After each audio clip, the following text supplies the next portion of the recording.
evening. We're talking about 7.96 billion shillings worth of projects abandoned by the UPDF Engineering Brigade. So, tell us, are you overwhelmed? Thank you so much, and good evening, viewers. First and foremost, would like to say that we are not overwhelmed. Actually, the capacity that we have, if I could say, these projects that we have together with the other projects that we are running now, we could go 5 times. We could even go as much as 5 times what's there on the ground now. But then there are certain times, certain challenges which come here and there, but that does not mean stallment, or it does not mean abandonment of the projects. In general, if we are to look at the number of projects, I think I have it right here. We've had a total of 407 projects that we have handled lately in different categories. And out of that, we already had 229 of them are complete, 75 are ongoing. So when you look at that percentage, you see that much has already been achieved, and we are still moving on. Specifically in the Ministry of Education, that's raising concern. We've had 121 projects before us, and out of the 121, I must say that 83 have already been handed over in the recent past, and we have also other 32 which are going to be handed over in the next 1 or 2 weeks, and thereafter we shall be handling just these other few that are remaining. But there are those that have stalled, that I've just mentioned here. We have some issues, because, like, say, we had, like, for example, we have one of those projects, and indeed not only this, but in general, because we're handling a number of ministries, and first and foremost, we have to know that these are public funds. Once it is transferred, the funds are transferred from one ministry to the Ministry of Defense.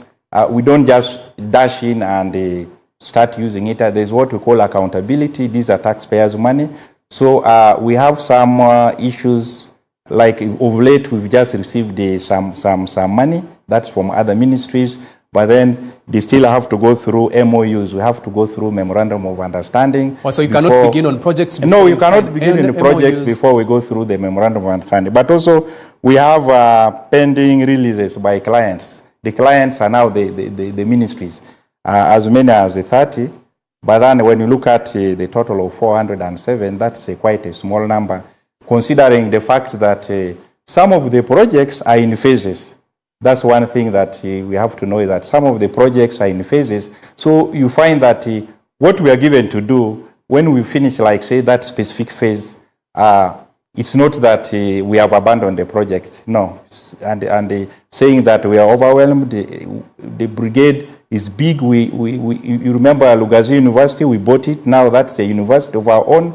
We train engineers. We have over 100 engineers coming out every day. I may not be able to give the figures for security purpose of the number of engineers we have, but we have a brigade plus. And one important thing that you have to know, with all this brigade plus, with just these mere 400 projects, these are very, very, very few projects, because in a project, for example, we deploy like only 2 engineers of ours, 2 or 3.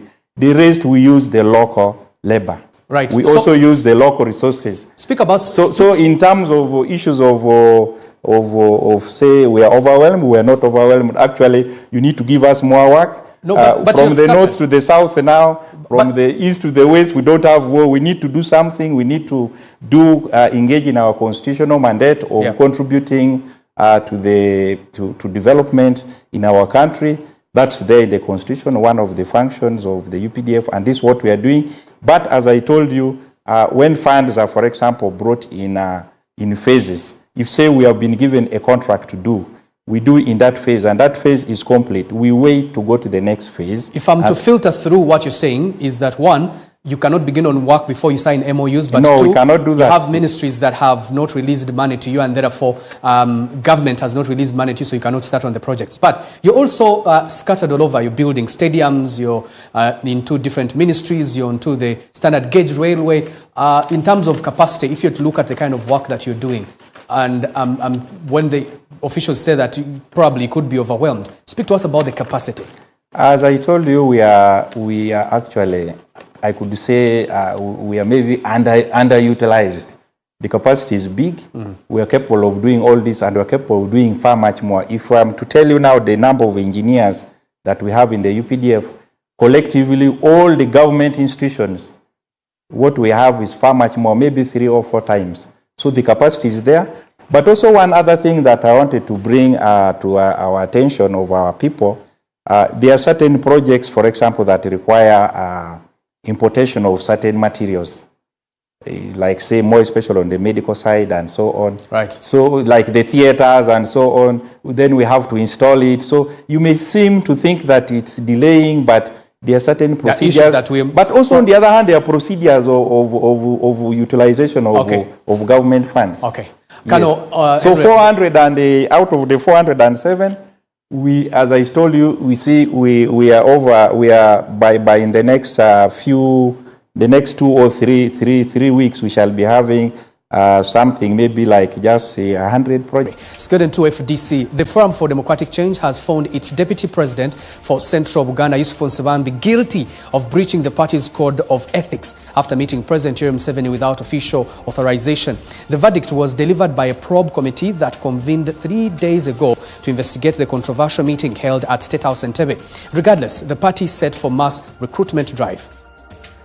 It was during this meeting at State House Entebbe, captured in these images, that the FDC Deputy President Yusuf Nsabambi and 8 other opposition members met President Yoweri Museveni to discuss the fate of political prisoners who had been languishing in detention. Although several political prisoners were released days after the engagement, the FDC leadership instituted a probe committee headed by Party National Chairman Jack Sabiti to establish whether proper party procedures had been followed. The probe report released 3 days ago found Nsabambi culpable of engaging the president without prior authorization from the party's top organ, a move deemed inconsistent with the party codes of ethics. However, the probe committee exonerated 8 other party members, noting that they had no prior intention of meeting President Yoweri Museveni and were allegedly lured into the engagement by Nsabambi. Cases against them have since been withdrawn. National Chairman Jack Sabiti said the party's top structures will further deliberate on the recommendations of the probe report. I have already discussed with my colleagues, the Secretary General and the President of the party, and some senior leaders of the party to meet, to go through this report and take certain corrective measures to strengthen the party as a result of this probe. The FDC now says it is shifting focus towards rebuilding and strengthening the party structures through nationwide recruitment drive as it prepares for forthcoming electoral contests. We feel there are some weaknesses in some structures of the party, like the electoral commission of the party and mobilization. So we want to restructure, to really restructure that area and move in the field to do a lot of recruitment and look for money to run the party, and then we move on. But political analyst Rogers Marigayome argues that persistent internal wrangles, allegations of dirty money, and high-profile defection to the ruling National Resistance Movement signals deeper challenges for the opposition party's future. Especially the top leadership of Parliament and several members of former FDC in NRM. So they are calling like members of them to join them. Don't expect FDC to remain as a serious party, especially that time after receiving what was named as satanic money. The Minister of State for Internal Affairs, David Muhoozi, has expressed concern over the training backlog among senior police officers, describing it as a hindrance to efforts aimed at further professionalizing the force. Muhoozi made the remarks while passing out 50 senior police officers who successfully completed a 4-month intermediate command course. At the Police Senior Command and Staff College in Bwebaja, police officers from the rank of assistant commissioners to superintendents of police congregated to receive the awards after completing a 4-month intermediate command course. Superintendent of Police. While presiding over the event, the State Minister for Internal Affairs, General David Muhoozi, expressed concern over the small number of senior officers who have undergone such professional training. I want to implore the police leadership to ensure that this backlog is dealt with pretty quickly so that the training cycle can handle fresh eligible candidates for training. He was, however, quick to note that budgetary and structural constraints as key bottlenecks, which he promised to help address. We shall welcome and support proposals on how to remove this backlog because it needs money, it needs resources, it needs facilities for it to be dealt with quickly. The government, through the ministry, is also conversant about the constraints you have in the area of training, and namely infrastructural, the training aids, training manpower, etc.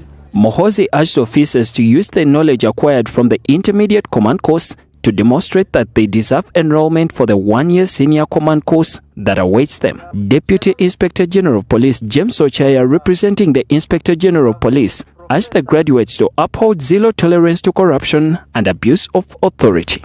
And we expect that your conduct must inspire those you will command.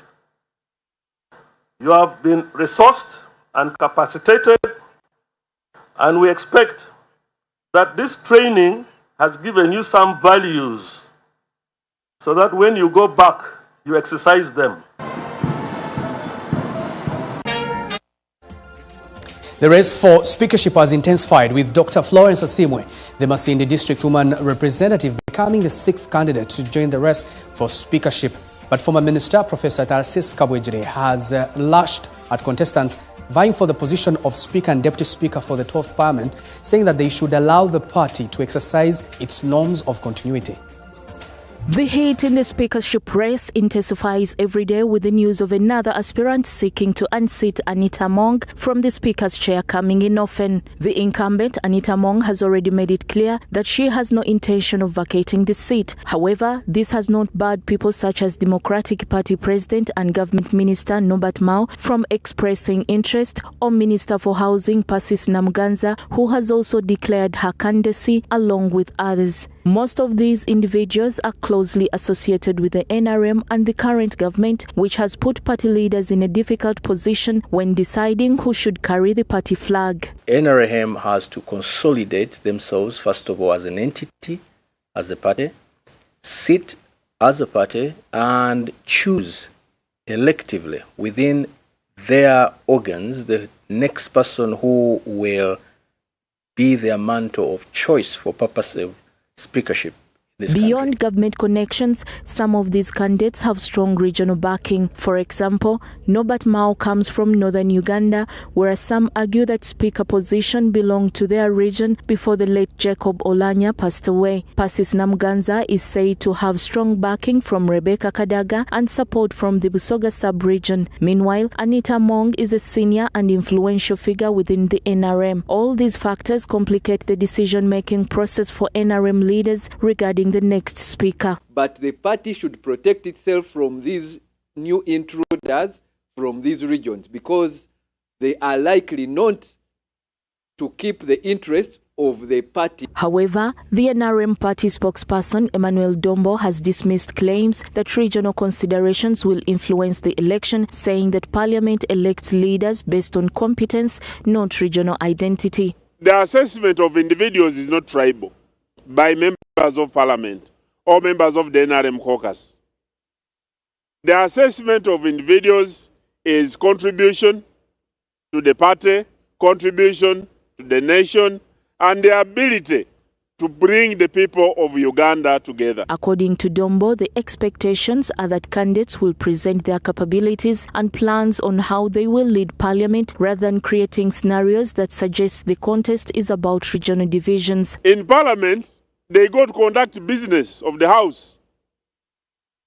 So people should be talking about their ability to manage the house using the rules of procedure and other existing laws. The election for Speaker is scheduled to take place in June when the 12th Parliament holds its first sitting, with the voting of the Speaker and the Deputy Speaker as the first item to be carried out.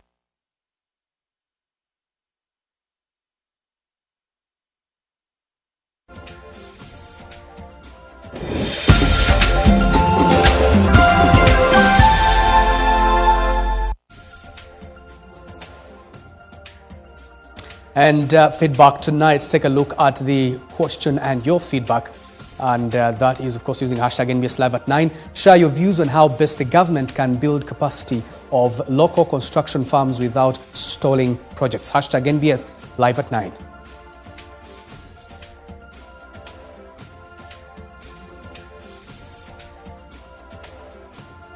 Derek M. Taima says structured joint ventures and gradual localization.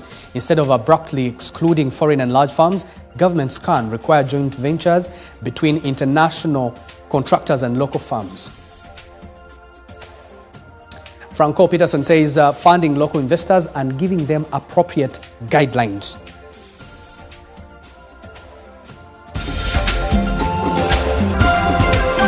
More to come.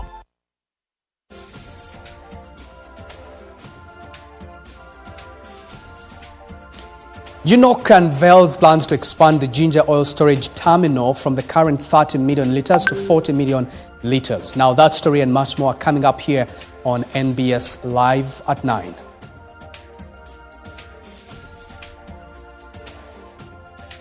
We'll tell you about that plan to expand the fuel reservoir when we return from this break. Stick with us. This is NBS Live at 9.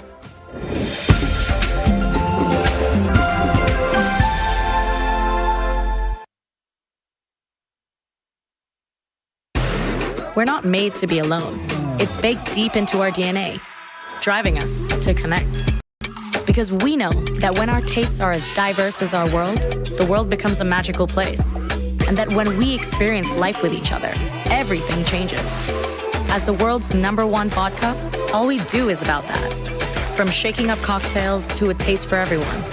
We've been doing we since 1864. Smirnoff, we do we.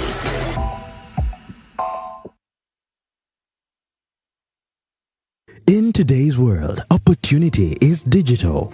Is your education keeping pace? At Cavendish University, Uganda, we don't just use technology, we're built around it. Our state-of-the-art digital portal and our world-class public health laboratories are your launchpad.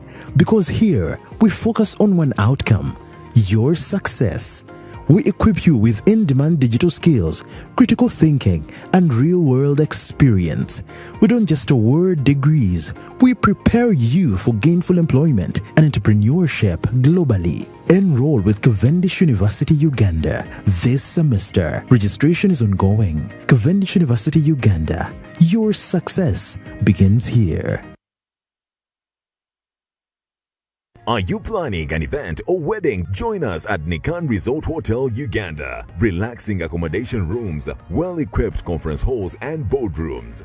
Don't miss this fantastic opportunity to experience the best of hospitality and sufficient space. We're located in Seguku Katale, along Entebbe Kampala Road, channeling easy access to Kampala City and the airport. For reservations and inquiries, contact using the information on your screen or visit our website www.nikanresort.com.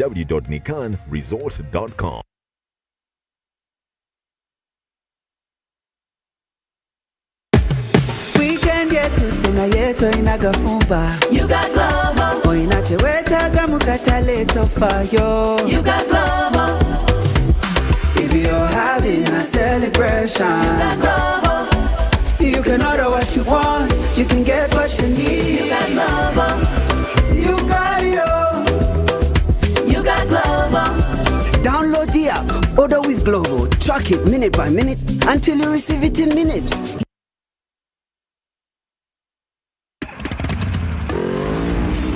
Take a look around and you'll see everything can be reimagined. Everything rough can be smooth. Everything old can be fresh. Everything can be made vibrant and full of attitude. The world is what will make it. So why not make it yours? Guinness Smooth. Make it yours.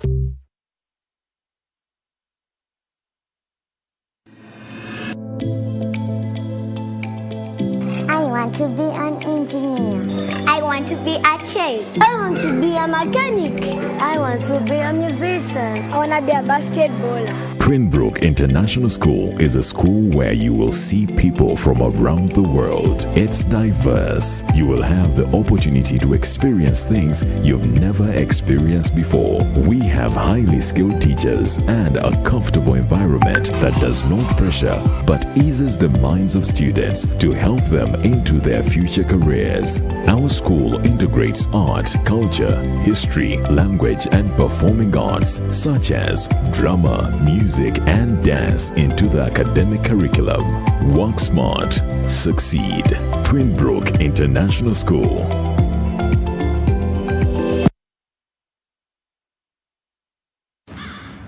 Today is a good day to draw up a new play. So start something.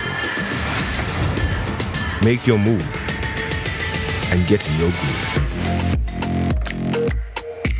Do it for the gram. Do it for the culture. Be loud. Be extra. Be a thinker. A life eater. A Tusker light drinker. Start something. Turn on your lights. Tusker lights.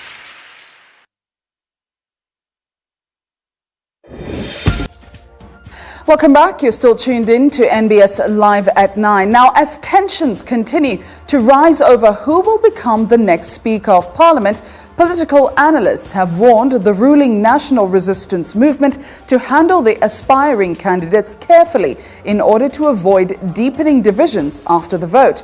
Although the NRM has the largest number of members of parliament and one would assume the contest would be easy for them, the entry of figures such as Norbert Mao and Persis Namuganza, who work closely with the government despite not being NRM members, has created fear that this election could expose divisions and internal fighting within the party.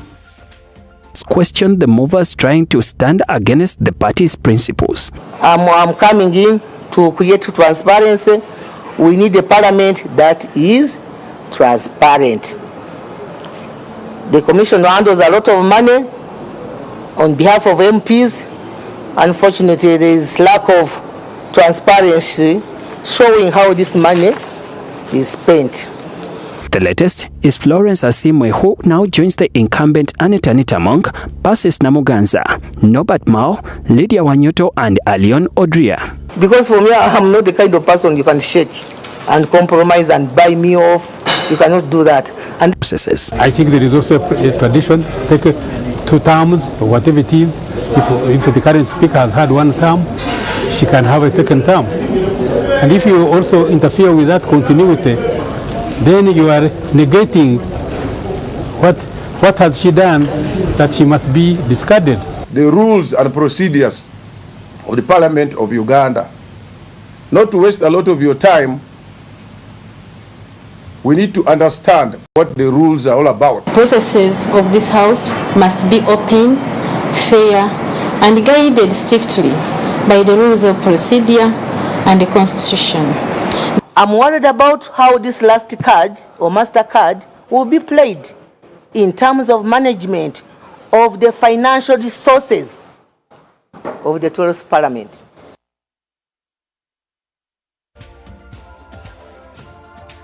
Residents and leaders in Lira City City are raising concern over the state of the city's main slaughter facility, citing poor hygiene, waste management challenges and fears over meat safety.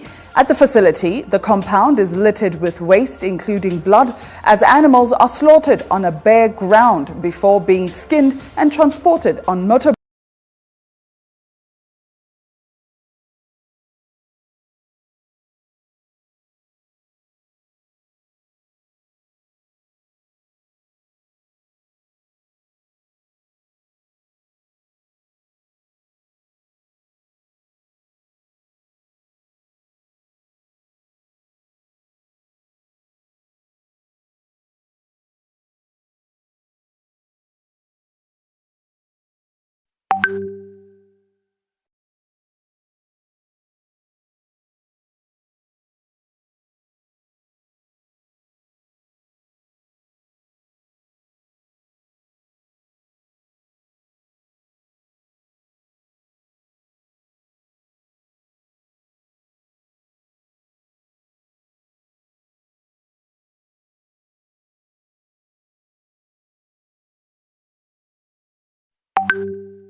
A modern arbiter is expected with support from the World Bank and the government of Uganda through the USMED program.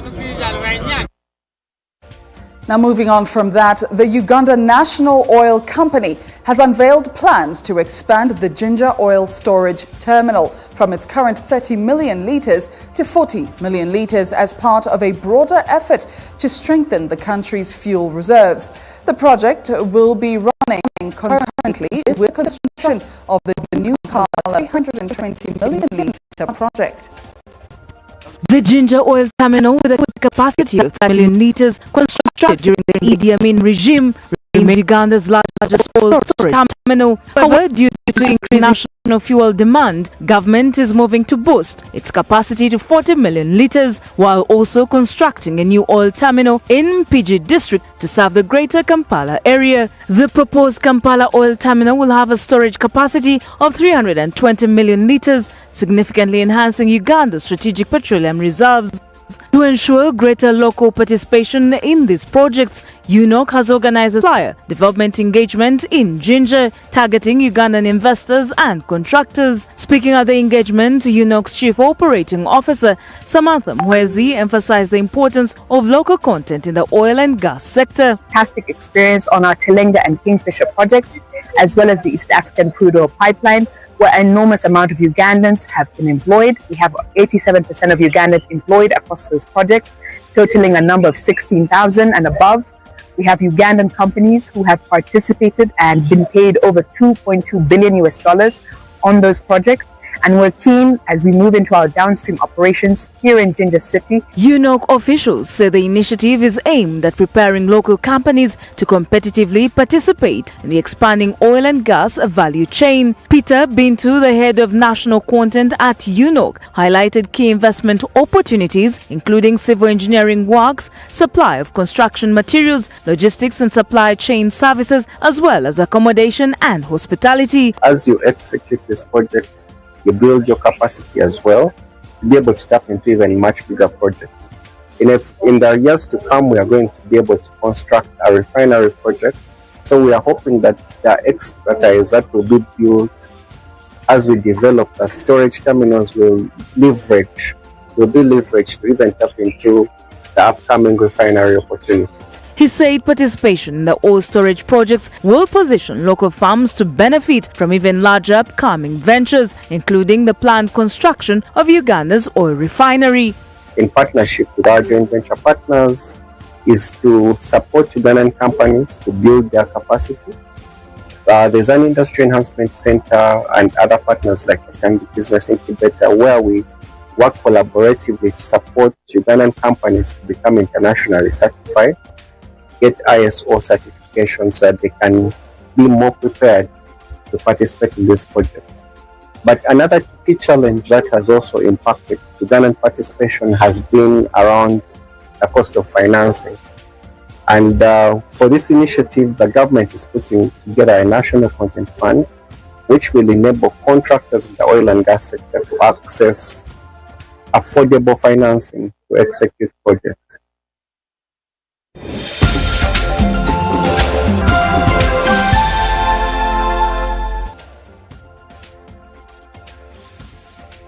Well, it's time that we have a look at our social spotlight to see what our leaders are saying. And of course, we start with the head of state, President Yoweri Museveni, who says, "Today I received letters letters of credence from the ambassadors of the state of Qatar, the Republic of Cuba, the Sahrawi Republic, the state of Israel, the Kingdom of Spain, and the Republic of Angola. I welcome them to Uganda and reaffirm our commitment to strengthening bilateral relations for the mutual benefit and prosperity of our people."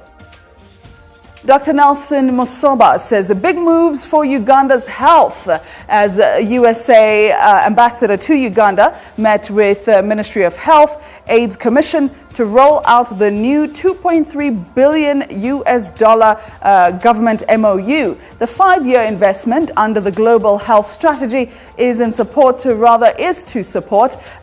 GOU leadership, or rather government leadership, to hit its SDG 3 goals and end AIDS by 2030. Kudos to Ambassador William Popp for his critical and steady leadership. That's what our leaders are saying this evening. Let's go ahead and take a quick break.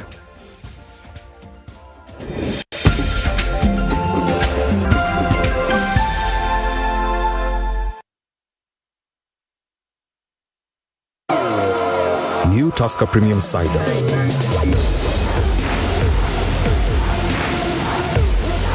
Crisp, delicious apples crushed and blended to create a unique taste explosion.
Welcome back. Government is considering introducing a small affordable fee for pupils in its public primary schools to help address persistent challenges affecting learning.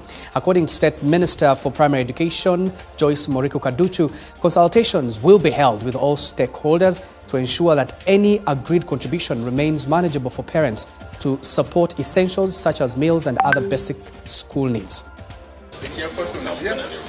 The State Minister for Primary Education, Joyce Muriku-Kaduchu, made the remarks during a meeting with head teachers of government primary schools in Kampala, aimed at finding practical solutions to challenges affecting learning. Kaduchu says that although universal primary education provides free tuition, schools continue to struggle with costs such as electricity and water due to inadequate capitation grants. She says that any proposed contribution would support learners' welfare, including provision of meals and other basic needs that directly impact concentration and academic performance. One school pays 7 million for water bill. And where are they going to get this money? The children are feeding here. You can just see there they're eating. Where are we getting this money? This is where we want to engage the parents. We want to engage stakeholders. What is it that, how much can we pay for electricity, for water, for internet? Kaduchu also clarified that pupils who fail may repeat classes, while those who meet required standards should be promoted on merit, emphasizing that decisions must be fair and guided by clear school policies that encourage improvement. The objectives are clear. You promote a child to the next level on merit. When a child cannot pass, has not passed, to go to the next level, even if has outgrown the age for that class, the best you can offer for that child is to counsel the parent, counsel the child, and allow the child to repeat the class. Kaduchu also directed school authorities to safeguard school land amid increasing cases of encroachment by private developers seeking to grab public property, especially within Kampala. You get a case where the land title is owned by parents. We are not supporting any investor coming to grab our school property, especially the land. Meanwhile, Bonnie Magnot, Director of Education Services at Kampala Capital City Authority, cited challenges including lack of teacher accommodation, low salaries, high pupil-to-teacher ratios, and limited funding per pupil. In response, Kaduchu acknowledged the concerns and revealed that government will first address teacher shortages and strengthen supervision of schools, while issues of salary enhancement and staff accommodation will be considered in subsequent phases. 80% of teachers in Kampala have no accommodation. Many schools are unable to rent houses for teachers within the vicinity of Kampala, because in some of the areas in Kampala, accommodation for teachers is even charged in dollars. And I'm very hopeful that in near future something will be done to that. But for now, we may not get immediate solution. I just want to give hope.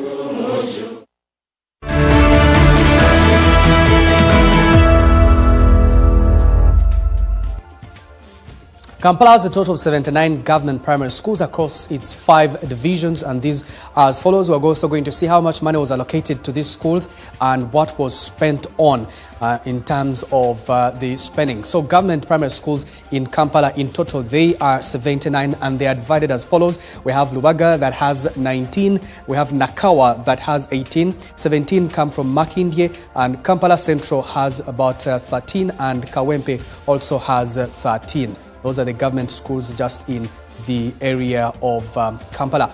Number of learners per division, as you can see right there, Lubaga has 950, Makindye has 821, Nakawa 593, Kawempe 742, and Kampala Central 710. It means that the most come in from Lubaga, that is 950. Now let's take a look at the budget allocations. All these schools were given about 70.7 billion Ugandan shillings in the financial year 2025. But surprisingly, most of this, that is 88% of this money, was spent on wages and non-wages. That is 53.3 billion for wages, non-wages 15.1 billion shillings, and government development 2.2 billion Ugandan shillings. That's how money was spent, 88% of that expenditure of the 70.7.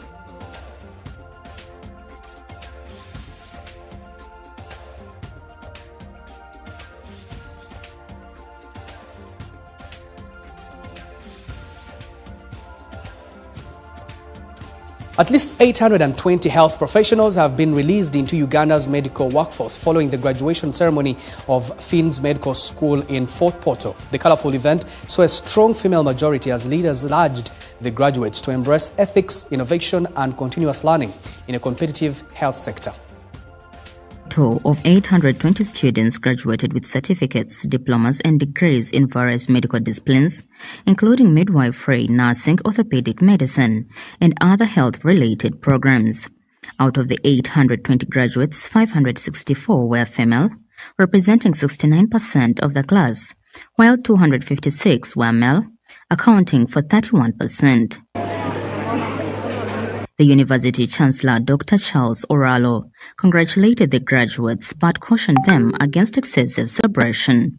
He reminded them that academic qualifications open doors but do not automatically guarantee employment. A university degree or its qualification is a requirement for employment, but does not guarantee what? Employment. So we really need to be able to look at that. What other skills, what other things do you have to be able to compete in the competitive market? Dr. Oralo further urged those who secure employment to strictly observe professional ethics and adhere to medical regulations. We require that you remain ethical and professional. There's no shortcut, there's no negotiation. The non-negotiable requirement that it should be ethical, principle. I know you might have acquired the loans for your work, but you should not get into coercing patients to be able so that you've seen that recover this loan. The keynote speaker, Dr. Medard Bitechirizo, who also serves as chairperson of the National Drug Authority, challenged the graduates to embrace innovation and adapt to emerging technologies to improve healthcare delivery. Technology cannot be disregarded. Don't cease to innovate. Innovation is advancing daily, from robotic surgery to AI-driven diagnostics in digital financial transactions. Research sharpens critical thinking. It expands knowledge and it keeps institutions relevant. The university founder, Victor Kalenzi, encouraged the graduates to dream big, remain focused and pursue their ambitions with determination. When they developed the idea of starting a nurses and midwifery training school that would graduate into a university, I even feared to tell my friends that they wanted to start a nurses and midwifery training school because a few friends, colleagues, relatives that they told, they thought he was mad. The Speaker of Parliament, Anita Among, who was represented by the State Minister for Primary Healthcare, Margaret Muhanga, called on the graduates to serve with compassion and dedication. You can have the most advanced technology, the most sophisticated diagnostic tools, the most effective drugs, but without compassion, a health worker is merely a technician and not a healer.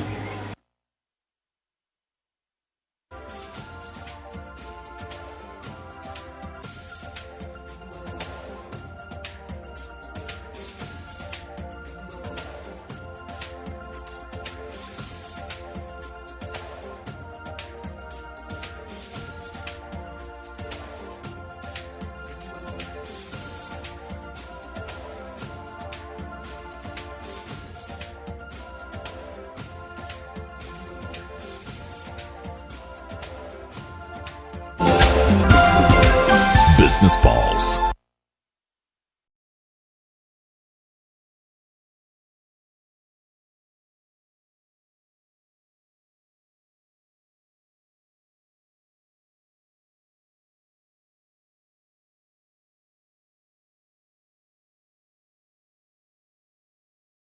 Uganda's annual inflation rate has eased to 2.9% in February 2026, down from 3.2% in January, according to the Uganda Bureau of Statistics.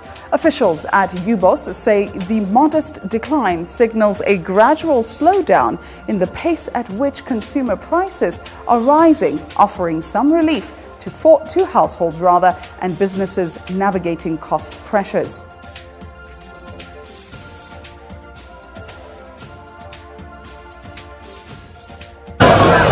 For many households, the slowdown in inflation is not more than a statistical shift. It reflects slightly steadier prices at the market and less strain on monthly budgets. According to the Uganda Bureau of Statistics, the easing inflation is largely attributed to movements in transport sector, particularly annual passenger transport by air, which registered a relatively low inflation rate of 0.5%. We can see how it has been moving. This month we've recorded it at 2.9. Last month was 3.2. So that's how it's been. It increases. When you see January 2025, it was at 3.6. It rose to 3.7. There it slowed down to 3.4. Again, it picked up. It continued rising. Then it drops. So that you can see and plot. For those who are interested in pictorial, you can plot and see how it comes out, how interesting figures can be. So monthly headline inflation was recorded at 0.3%. For consumers, this can translate into slightly improved purchasing power, especially if wage growth keeps pace. However, Obos notes that stability in transport costs often has a ripple effect across the economy as it influences business operating expenses, supply chains, and ultimately the cost of goods and services. So this means that prices that we saw in January 2026 further increased by 0.3 in this month of February 2026. So whatever price you got in January in general increased again further by 0.3%. So when we look at the influences of this inflation on a monthly basis, we see monthly food crops and related items inflation, which was recorded at 0.4%.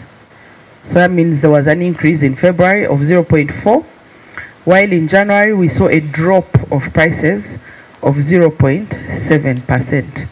That's why you see the minus 0.7%. So within the food crops and related items inflation, we can see prices of tomatoes increasing to 3.0%. While prices in health services dropped from 3.8% in January to 2.8%, prices in charcoal increased from 4.6% in January to 6.0% in February 2026. For petrol prices, saw an increase from 1.3% in January to 3.4% in February 2026.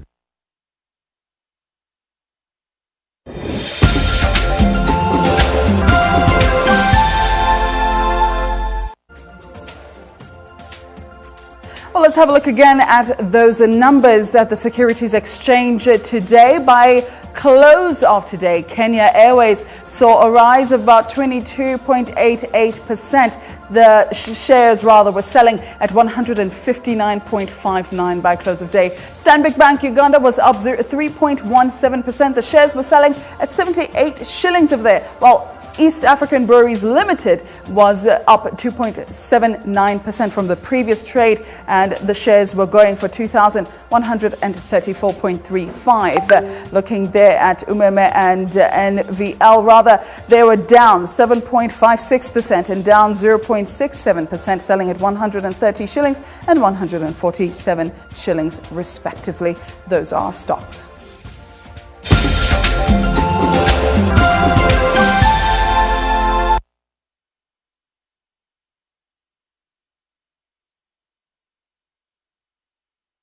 Now let's have a look at what the currencies are looking like today. By close of day, the Kenyan shilling against major currencies such as the US dollar was buying at 3,595.86, selling at 3,605.86, while the British pound was buying at 4,840.74, while it is selling at 4,855.65. The euro, 4,244.55 and 4,256.71 buying and selling there. The Kenyan shilling, 27.85, 27.97 selling. The Tanzanian shilling, on the other hand, was buying at 1.39 and selling at 1.43. Those are currencies. Let's go for sport.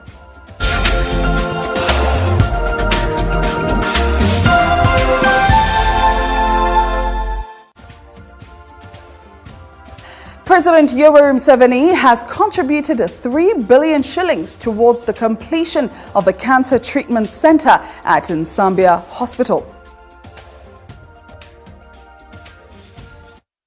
It will start at the rugby grounds at 7 o'clock. We have got 3 types of runs. There are those of you who may want to come and run like professionals, so the 21-kilometer run is there for you. There are others like us who will be doing the 10 kilometers. And then there are those who want to do the 5 kilometers. We also encourage others to come and walk. We are running to get money so that we can support the projects on environment. And as we promised, our contribution will keep growing every year. We are happy to contribute about 50 million for this year. We are the design partners of this run. And we are all custodians of our environment. So I want to call upon all companies, schools, all political leaders, cultural leaders to come and join us in this run as we save our environment.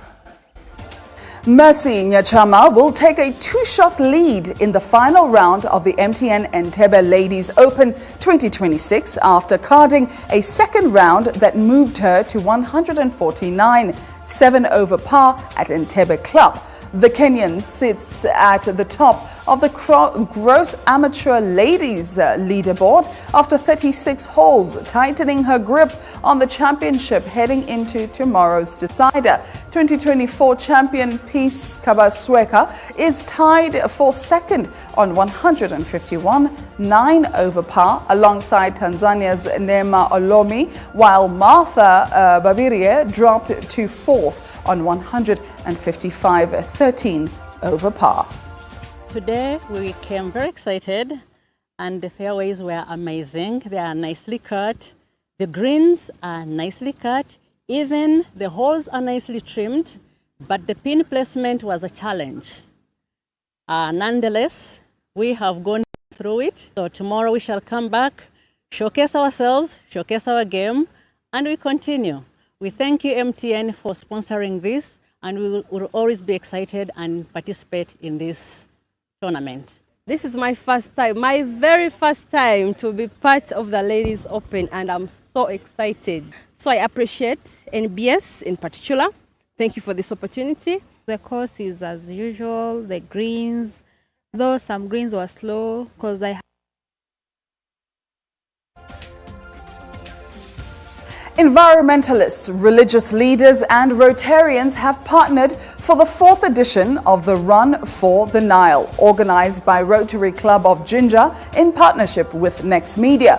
The run, scheduled for 28th next month, is expected to attract more than 5,000 runners, with the aim of raising funds for the conservation of Lake Victoria and the River Nile. Speaking at the launch, the president of the Rotary Club of Ginger, Michael Ofono, said proceeds from the run will be used to install trap gates on drainage channels that flow into Lake Victoria and River Nile, as well as plant trees alongside the lake shores and riverbanks to curb environmental degradation. At the rugby grounds at 7 o'clock. We have got 3 types of runs. There are those of you who may want to come and run like professionals, so the 21-kilometer run is there for you. There are others like us who will be doing the 10 kilometers. And then there are those who want to do the 5 kilometers. We also encourage others to come and walk. We are running to get money so that we can support the projects on environment. And as we promised, our contribution will keep growing every year. We are happy to contribute about 50 million for this year. We are the design partners of this run.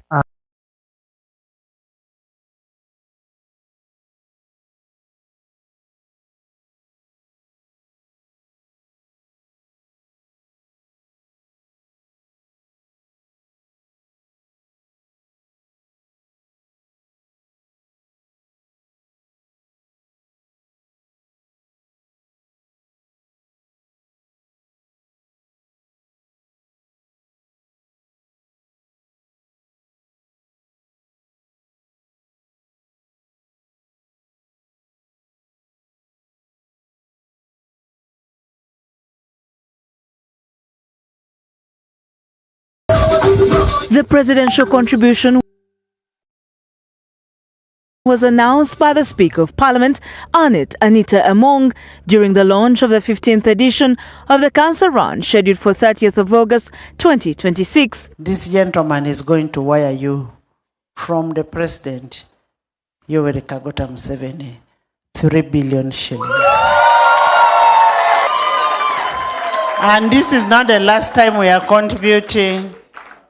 We will walk the journey with you, St. Francis Hospital. And after we've walked this journey together, we'll walk with the Rotary to all the other areas that they will go. Now marking 15 years of impact, the Cancer Run has grown into Uganda's most trusted and visible citizen-led cancer movement, continuing to bring together government, citizens, corporates and the diaspora in the collective fight against cancer. Our goal is to make sure that we do raise the awareness to the highest levels, the sensitization. Over the years, we have had various phases. The first phase was the ward, which is operational. It's helping Zambia to treat cancer patients. The second phase was to lay the foundation for the bunkers, some of which are underground. And today, the Speaker has launched the next phase for which we shall be running, for which we shall be raising funds. I am proud to announce on behalf of the bank that we shall contribute Uganda shillings 500 million to fight the cancer. We are about 40 million or 45 million Ugandans. It would mean you need about 40 machines. In Uganda, only 3 machines at Malaga Hospital, and we're trying to build 2.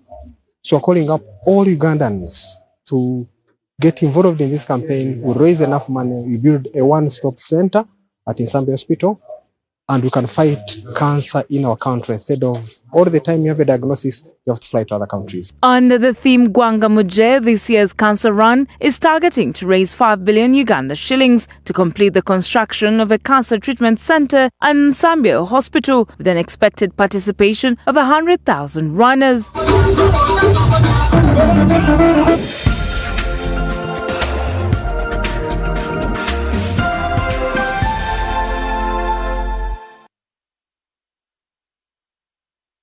If whiskey could talk, Johnny Walker Black Label would sing. With notes that only come with 12 years in a barrel. Sweet, smooth toffee, rich fruit, and a touch of smoke. Tastes as good as it sounds.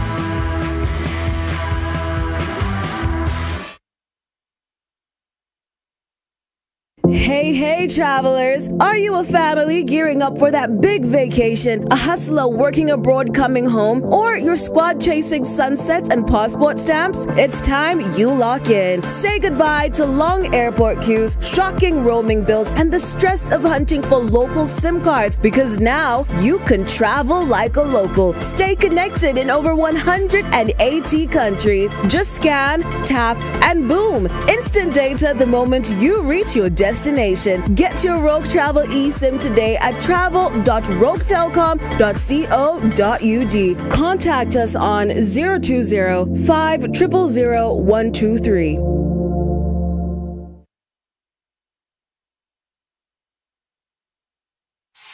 Nile House has provided Ugandans with the best furniture solutions for the